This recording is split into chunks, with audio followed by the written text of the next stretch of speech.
Big boss నిజంగా చాలా రోజుల తర్వాత బిగ్ బాస్ ఒక కొత్త ఉత్సాహాన్ని నింపుతుంది. చాలా అంటే బిగ్ బాస్ చాలా తక్కువ మందే చూస్తారు కానీ బిగ్ బాస్‌ని ఒకసారి చూస్తే కొంతమందికి విరక్తి పుడుతుంది. కొంతమందికి ఇంట్రెస్ట్ కలిగిస్తుంది. ఈసారి బిగ్ బాస్‌లో సుమన్ శెట్టి మనకు తెలుసు 7 బృందావన్ కాలనీలో తన నటనతో ఎంత నవ్వించాడో మనందరికీ తెలుసు. అంతే ఏడిపించాడు కూడా. ముఖ్యంగా ఇప్పుడు బిగ్ బాస్‌లో తను అడుగు పెట్టిన తర్వాత తనకి ఎంత పాజిటివ్‌నెస్ వస్తుందని ఎవ్వరూ ఊహించలే. ఈవెన్ నాకు తెలిసి అతను కూడా ఊహించుండడు. మొన్న అతను ఎలిమినేషన్‌కి వచ్చినప్పుడు ఫ్యాన్స్ నిజంగా అసలు ఆడిటోరియం దద్దరిల్లిపోయిందంటే నమ్మండి.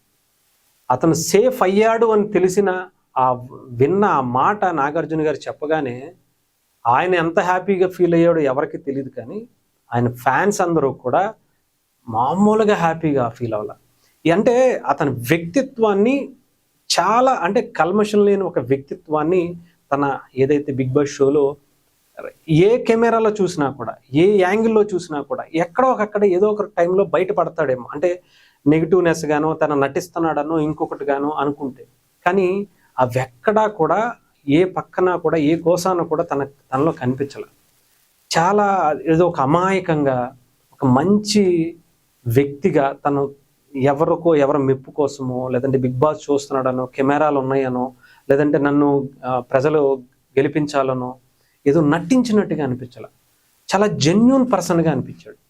నిజంగా నాకు తెలిసి తను టచ్ చేస్తే ఎవరైనా హౌస్లో వాళ్ళ మీద చాలా నెగిటివ్ క్రియేట్ అయిపోతుంది. తన మీద ఉన్న పాజిటివ్నెస్ మీద అంటే బిగ్ బాస్లో ఉన్న వాళ్ళకి ఎవరికి మ్యాక్సిమం అర్థం కాకపోవచ్చు కానీ బయట ఉన్న వాళ్ళకి చాలా హెవీగా కనిపిస్తుంది. బిగ్ బాస్లో ఉన్న వాళ్ళకి ఇది సుమన్ శెట్టి మీద ఉన్న పాజిటివ్నెస్ అర్థం కాకపోయి ఉండొచ్చు కానీ బయట ఉన్న వాళ్ళు తనను టచ్ చేస్తే చాలా సీరియస్ అయిపోయేటువంటి అంత పాజిటివ్నెస్ని సుమన్ శెట్టి క్రియేట్ చేసుకున్నాడు. ఇంకా తన మీద ఏ రకంగా అయినా సరే ఎవరన్నా ఒక రకంగా టార్గెట్ చేసి తనని ఇబ్బంది పెట్టాలంటే గేమ్స్ సరిగ్గా ఆడలేదనో నువ్వు ఇదనో నువ్వు వీక్ అనో నువ్వు అన్ఫిట్ అనో ఇంకొకటో అన్నా కూడా వాళ్ళందరికీ ఎంత అంటే ఆ ఉన్న 10-15 మంది ఆయన్ని నెగిటివ్గా చూడొచ్చు కానీ బయట మాత్రం ఓ రేంజ్లో ఉంది. నిజంగా చెప్పాలంటే ఒక ఫ్యాన్కి మళ్ళీ ఒక ఫ్యాన్ వారు క్రియేట్ అయిపోయే పరిస్థితి ఉందేమో. అభిమాన సంఘాలు పుట్టుకొచ్చేస్తాయేమో సుమన్ శెట్టికి అనుకునే అంత రేంజ్లో తన క్రేజీని సంపాదించుకున్నాడు జస్ట్ 2 వీక్స్లోనే. అంటే మనం ఆలోచించాలి.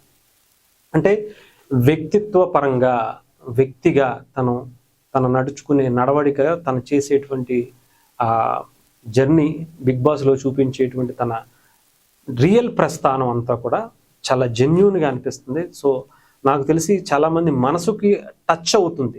మొన్న ఒక స్ప్రే పట్టుకుని ఇలా కొట్టుకుంటే అసలు ఎంత న్యాచురల్గా తను అనిపించిందంటే ఇంత కల్మషం లేకుండా ఉంటారా మనుషులు అని అనిపించేలా తన నడవడిక కనిపించింది. నటన అయితే నేను అనలేను కానీ చాలా మంచి హ్యూమన్ బీయింగ్ అయితే అనొచ్చు.